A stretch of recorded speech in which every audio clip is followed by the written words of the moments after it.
We already went through that process. So welcome.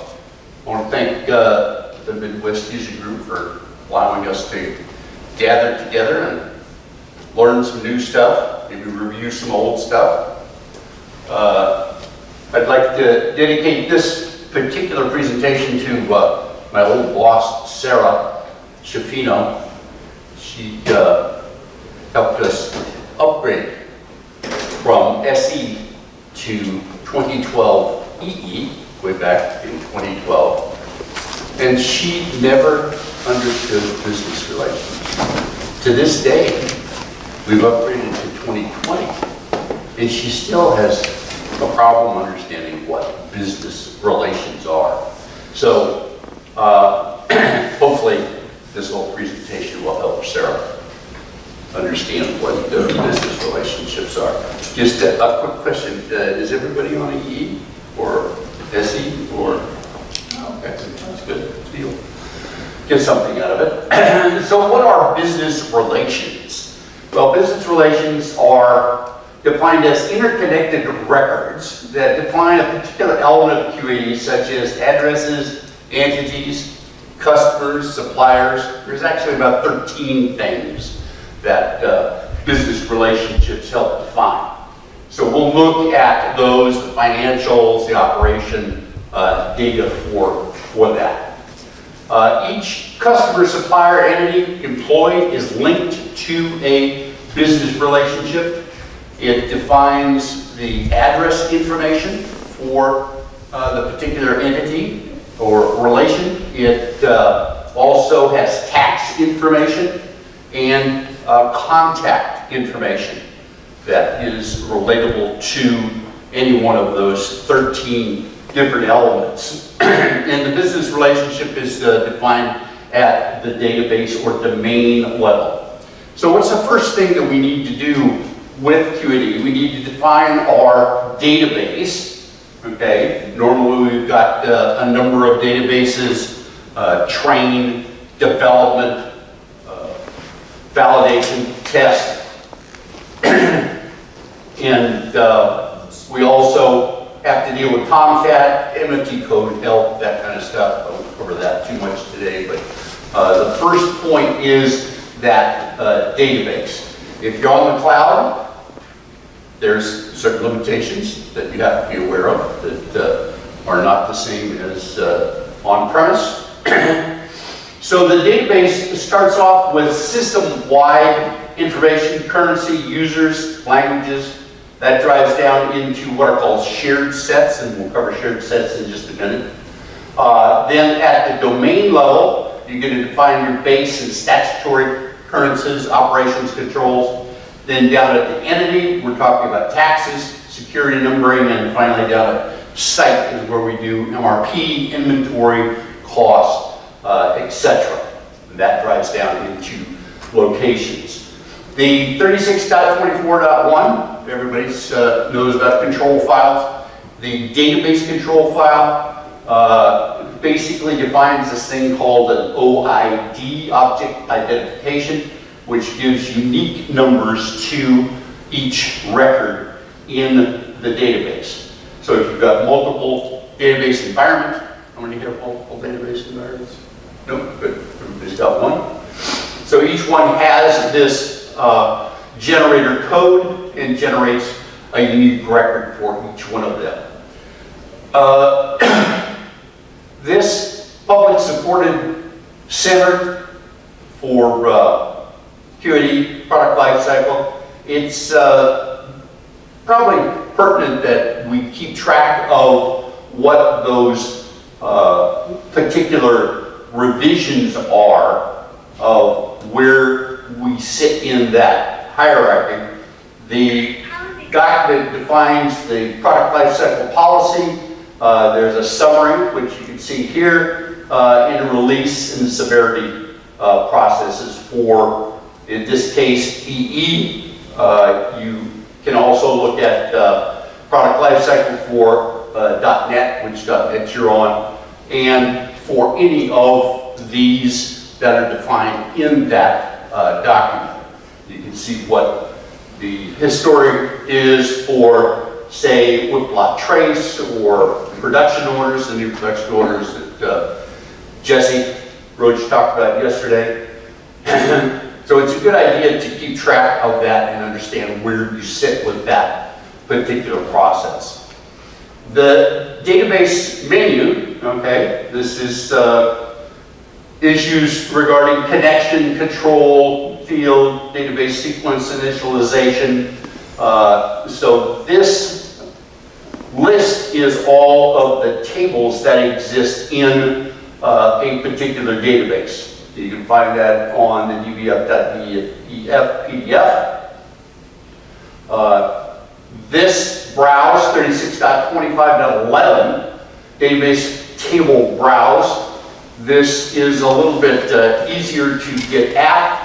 You've got to browse and you can see, based on whatever Boolean selections you need, you can get a list of all of the tables that are associated with your particular version of QAD. There are about 620 tables in QAD.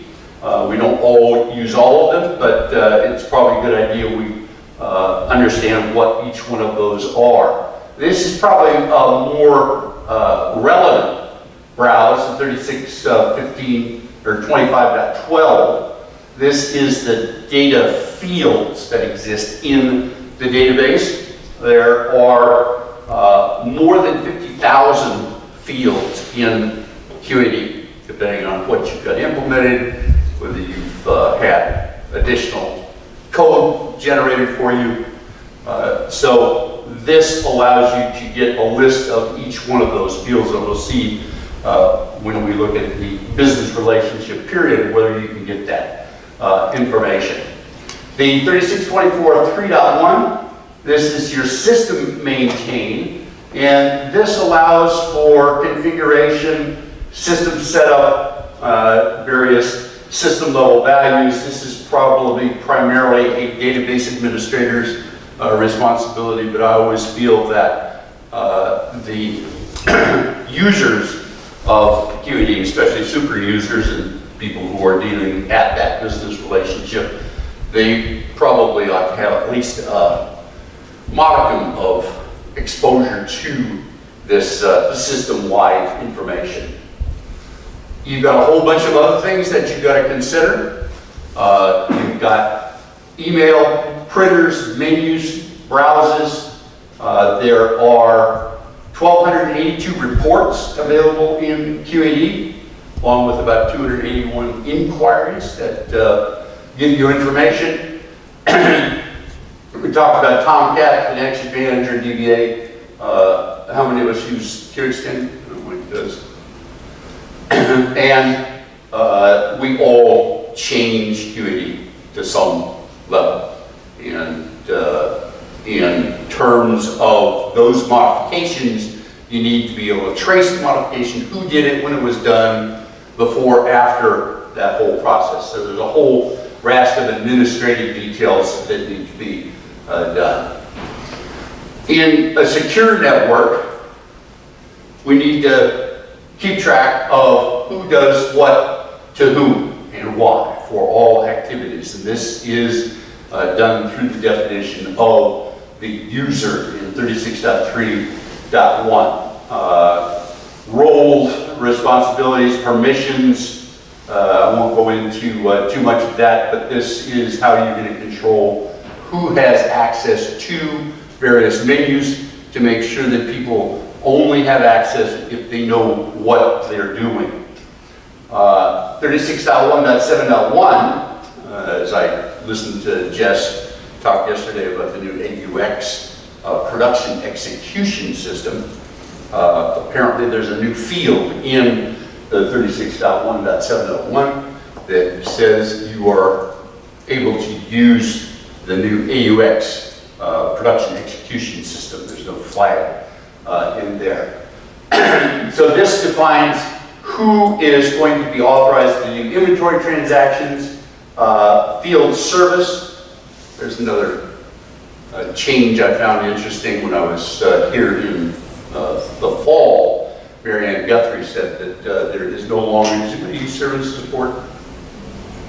well, services support is very commonly used in life science, and it was always been services support.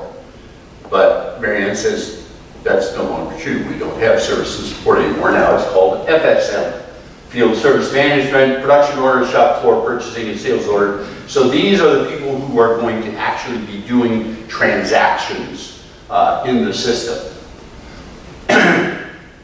So there are two tabs, the employee, where you define the employee number, and the business relationship that needs to be defined for that employee.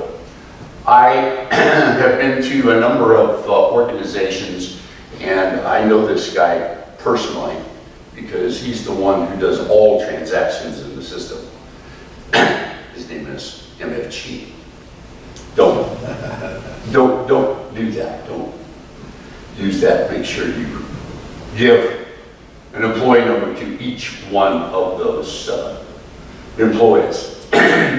So security is based around, obviously, the user. We've got site, field, generalist security. We talked about the users, roles, permissions, membership. Do any of us use inventory movement codes, controls for that? There's a system that allows you to define what inventory transactions a particular person is going to do. Segregation of duties, the SOD, and make sure that the accounts payable person can do receiving also, so we could have SOX violations. And then enhanced controls, table audits, electronic signatures, that kind of thing. So there's a whole raft of issues that need to be addressed for security. In the 36.3.24, you can define all sorts of parameters, security schemas, again, to ensure that only people who have been trained and understand the process and rules are allowed to do transactions in the system. And then down here we've got password definitions so that you can define what passwords, how often they're going to be forced to be reset, etc.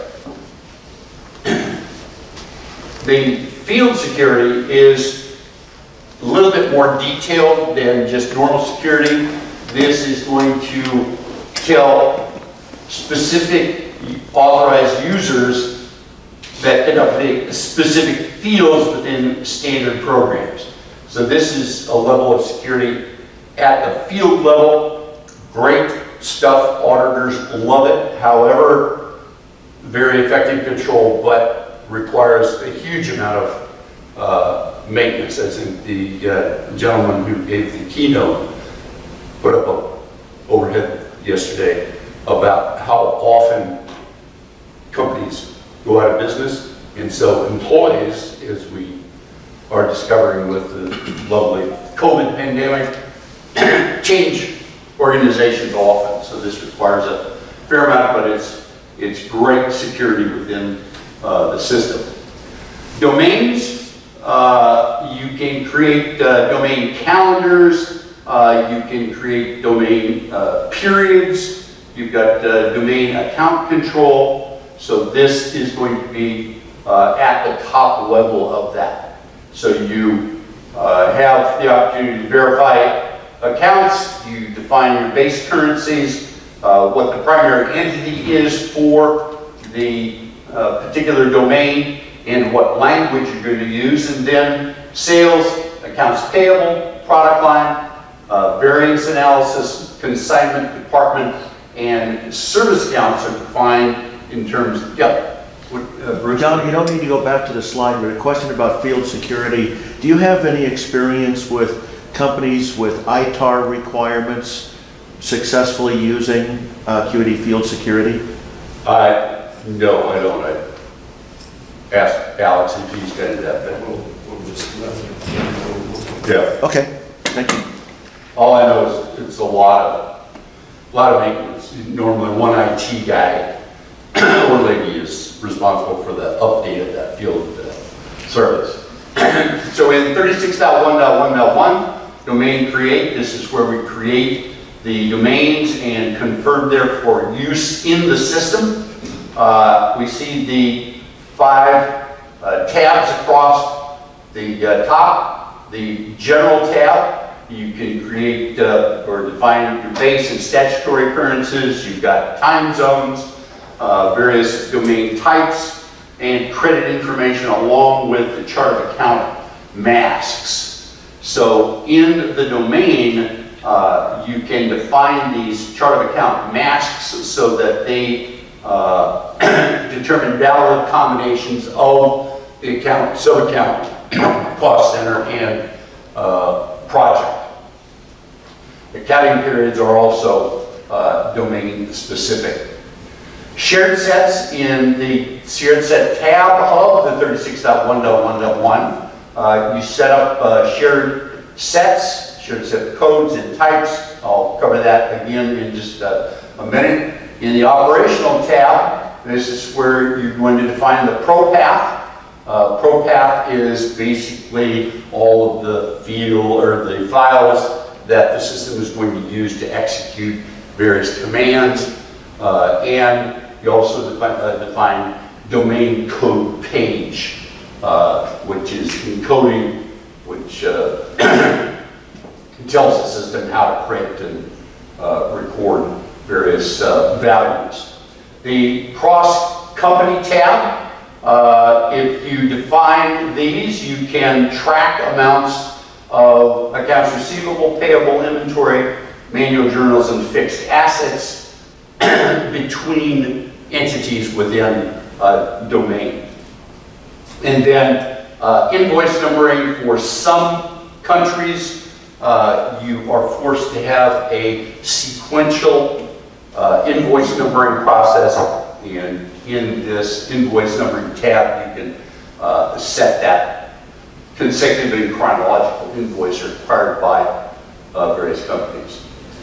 The domain GL create, this is where you can create the calendars, so you can define a custom start and end date for each GL accounting period, and you can have accounting years that exceed 12 months or 12 months in the year. So, and then domain calendar maintenance, this is the primary calendar within the system. If you don't use any other calendars, such as domain or work center calendars, this is going to define what hours are going to be used for capacity planning. You can define your productivity. Remember, if you've ever taken an Apex class, utilization times efficiency equals productivity, so you can rate your capacity. And then you can set patterns for any particular day. Let's say you've got 2 hours of maintenance that's going to be done every Monday on the second shift. You can create a pattern, and then that is going to drive down into that calendar process. You create exceptions to that calendar. This is used for capacity planning. Again, if you're going to only use this domain calendar, probably going to require a fair amount of maintenance to keep that up to date. That's why a lot of organizations use product line work center calendars to do that. Entities represent independent financial units within a business for which they generate separate balance sheets and income statements. And again, this is one of those 13 entities that requires a business relationship to define before you create the entity in 36.1.1.2.1. Again, the business relationship is driving the address and tax information for the 5 tabs you see: general, shared sets, additional numbering, taxes, and approval. So in the general, you've got budget calculations, consolidation, whether you use mirror accounting.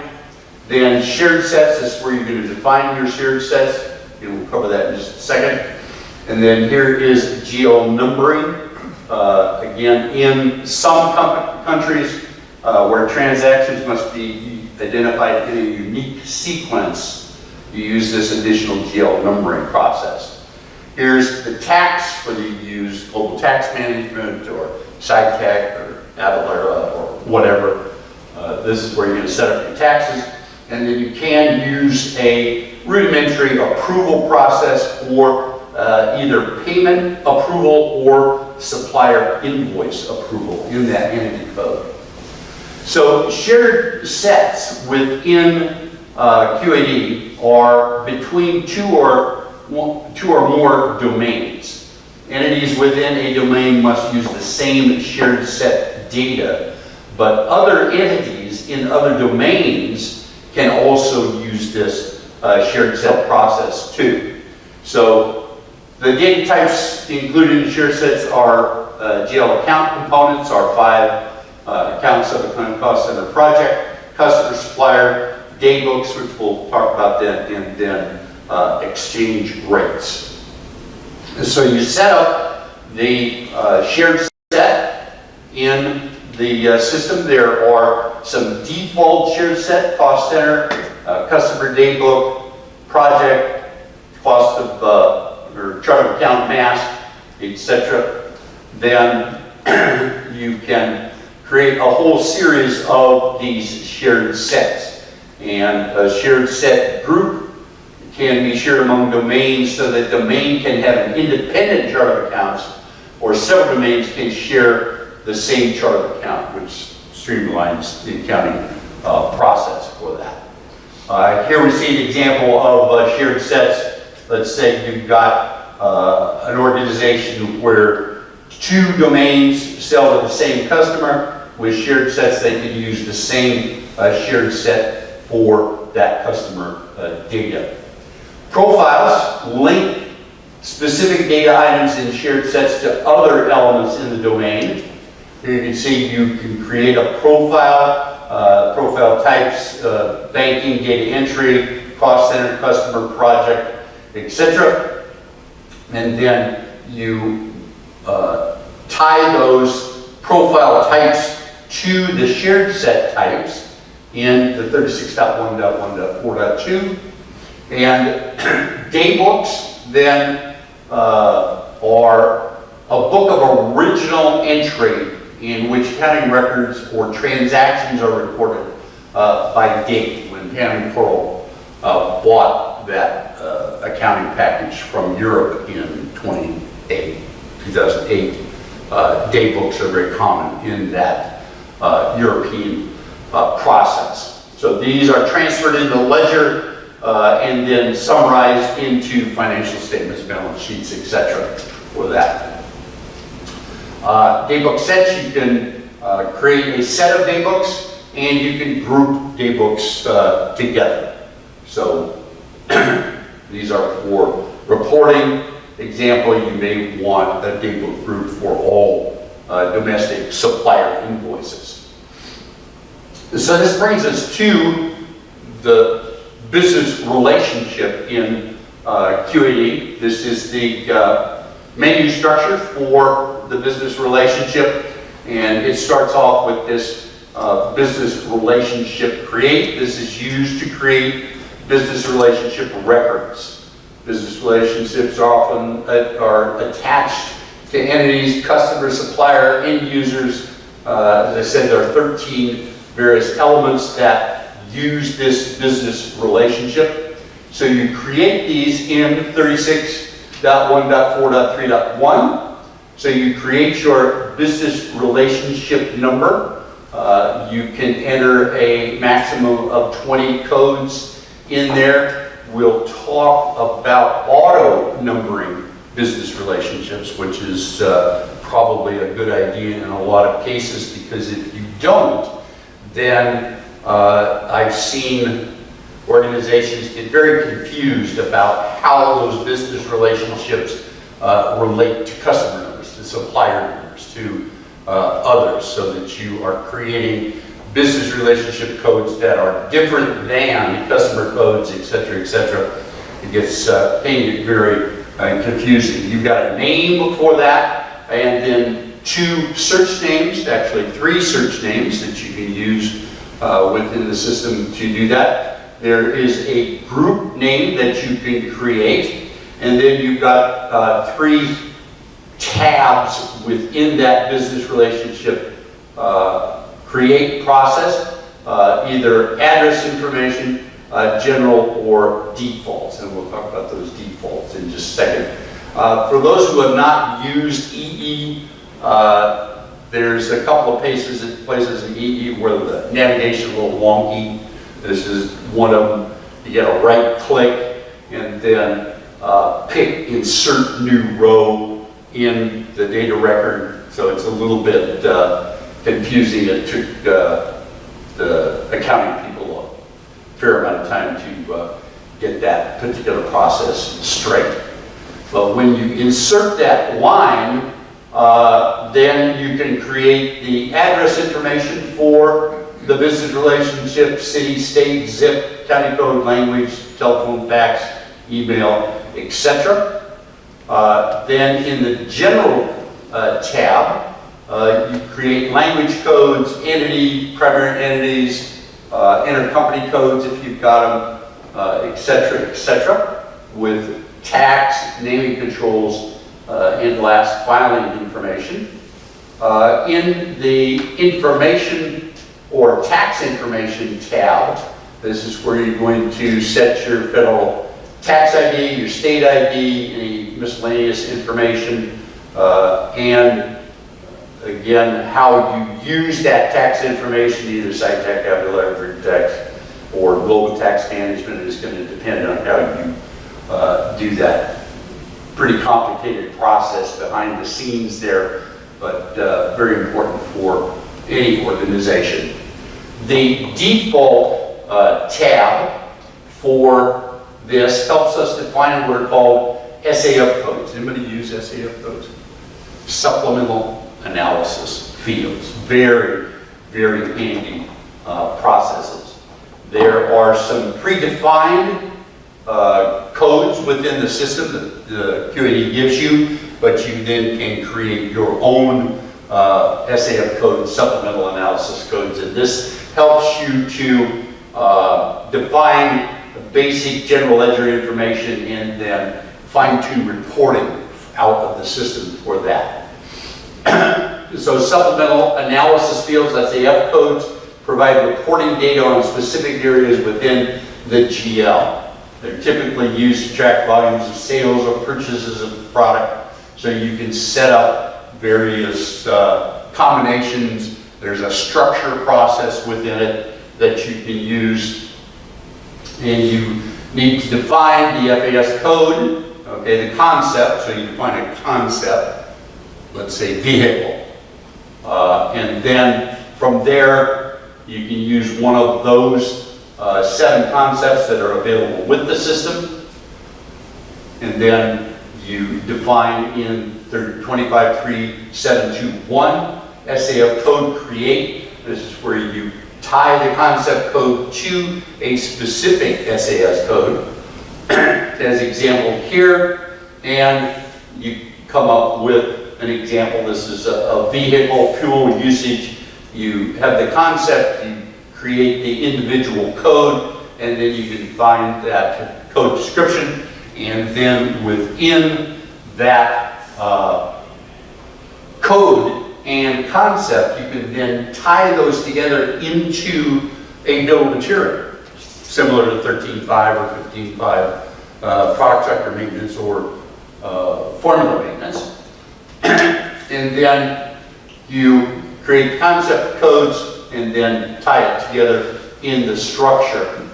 The 2515.4.4, this is where it really helps with the system.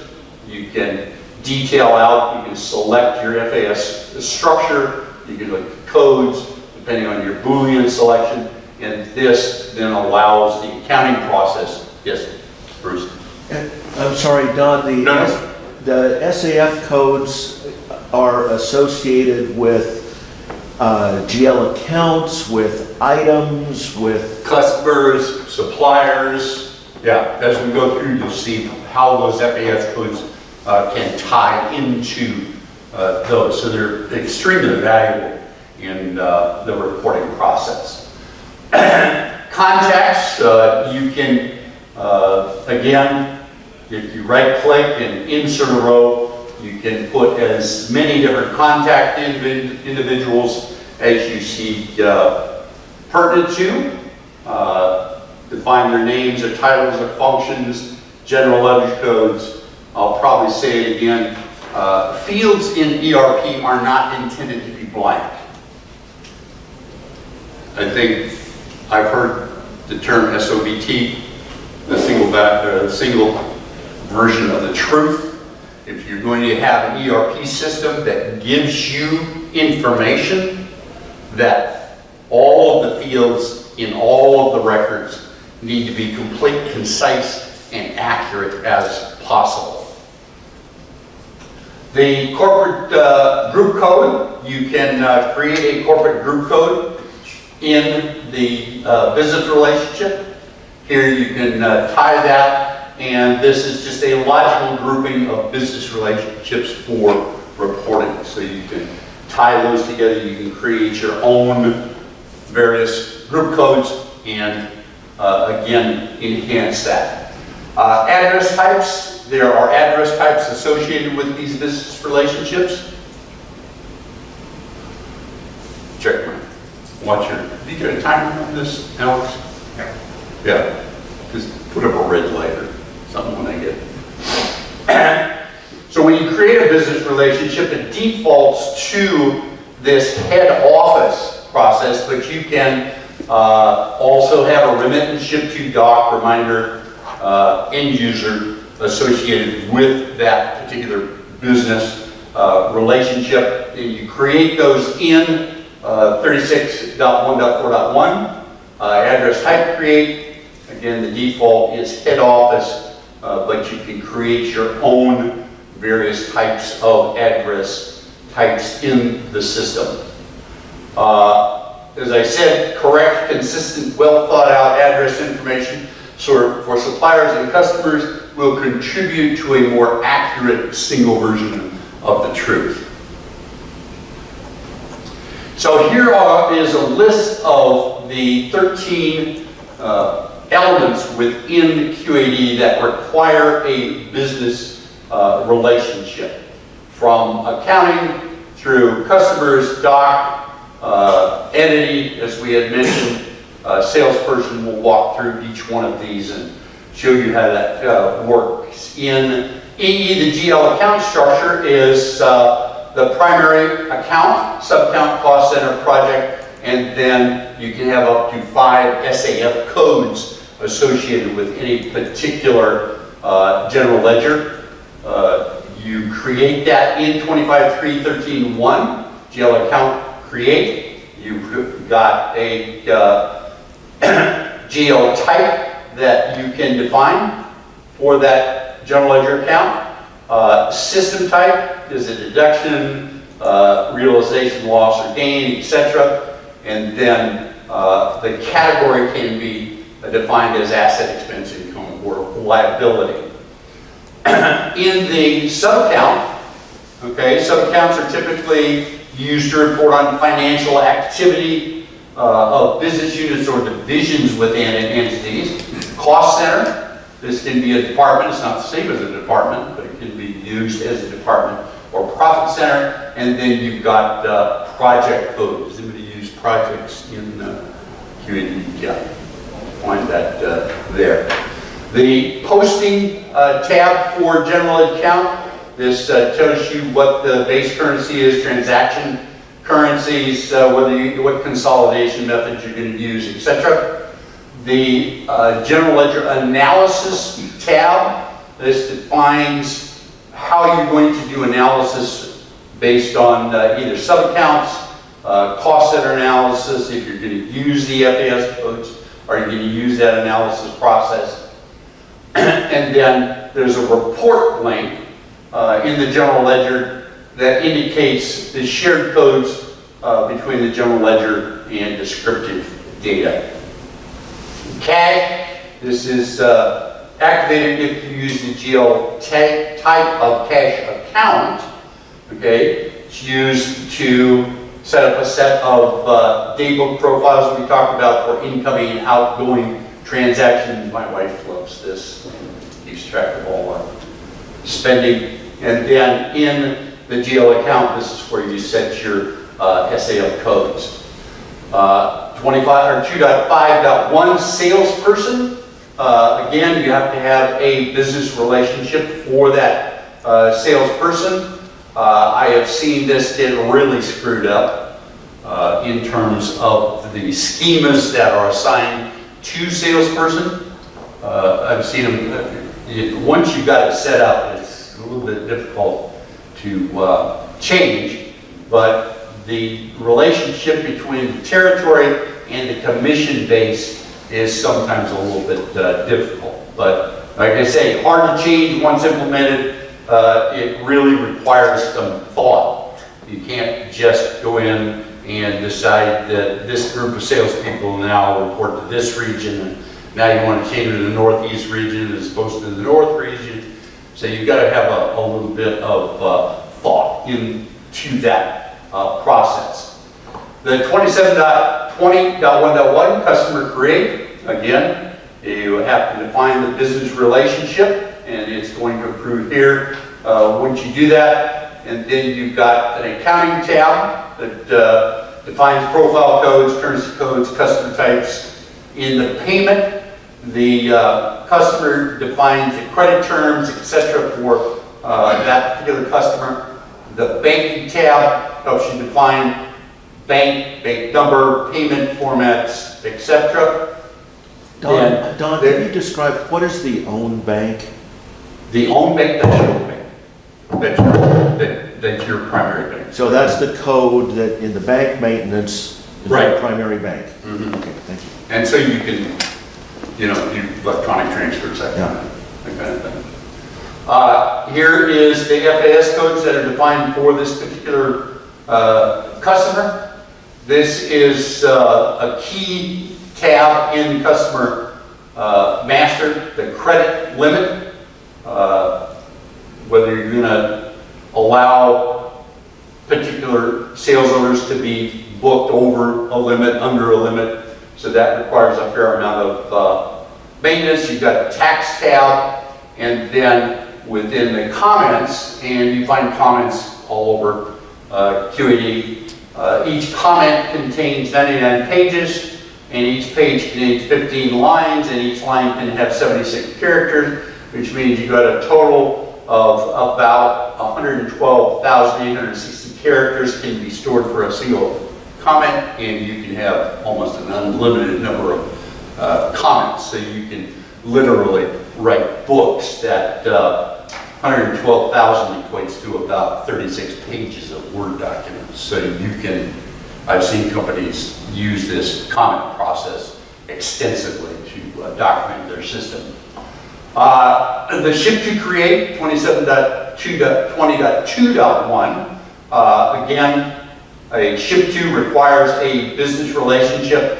For new ship to addresses, it can indicate duplicate. Ship tos for a customer also indicates an end user that is also a ship to. So you can set up and use that in any one of sales quotes, sales orders, pending invoice. You can use that ship to address for that. 28.20.1.1, supplier create. This sets up codes representing companies that you get your goods and services from. So here you've got the business relationship code again.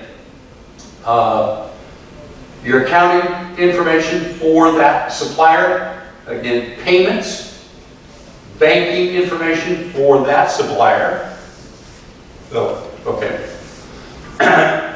Here we've got defaults where you set up your code again, tax information, and again, the ability to put 36 pages of Word document in your comment fields. End users, this links end users to customers and ship tos. Again, requires a business relationship.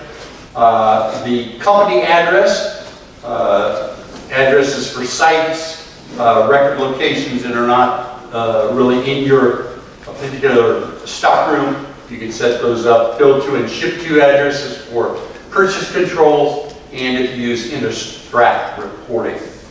The company address defines your tax data for that company, and in 22.17.1, carrier maintenance, you can create a business relationship for any organization that represents who is responsible for shipping your product. In 736 dock maintenance, you can set up an operational dock, which may be an alternate ship to for your organization. And then we had talked about the employee create process. And then in 332.1.13, fixed asset maintenance, again, you need to establish a business relationship because this helps set up what your local entity is, what the valid combination is for that particular location, for accounting, and then the business relationship for that supplying process.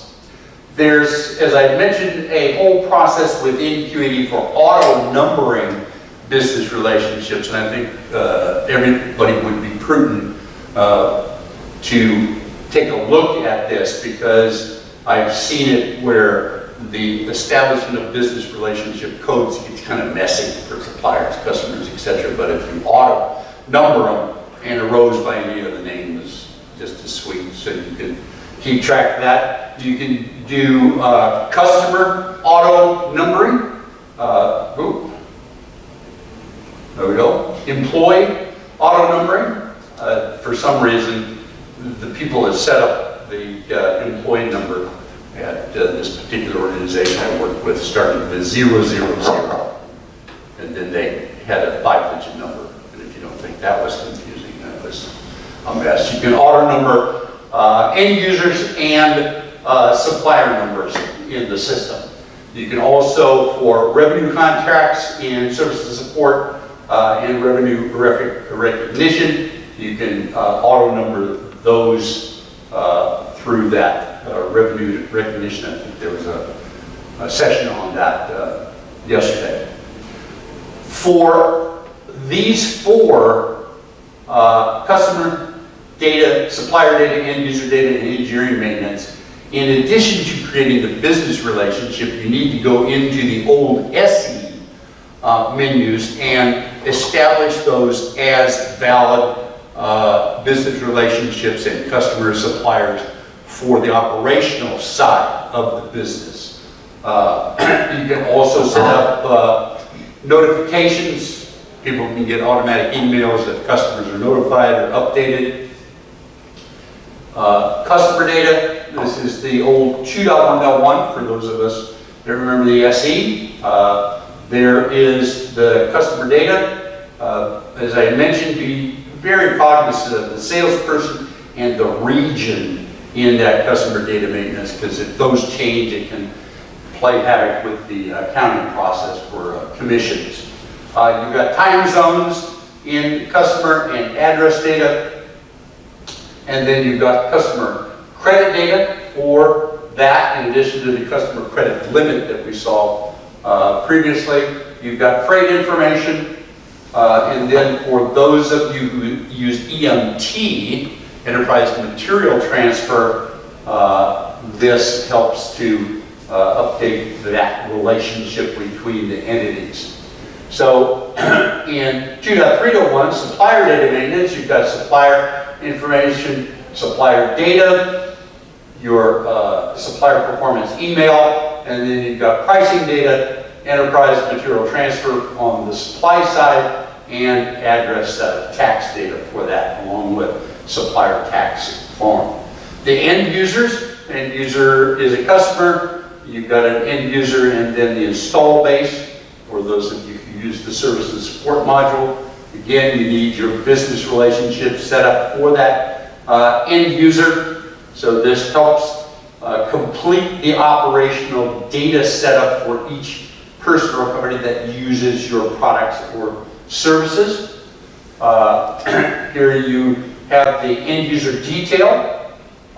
You can set up service office information what engineer you've got, a secondary engineer, if you've got escalation issues that you need to concern yourself with.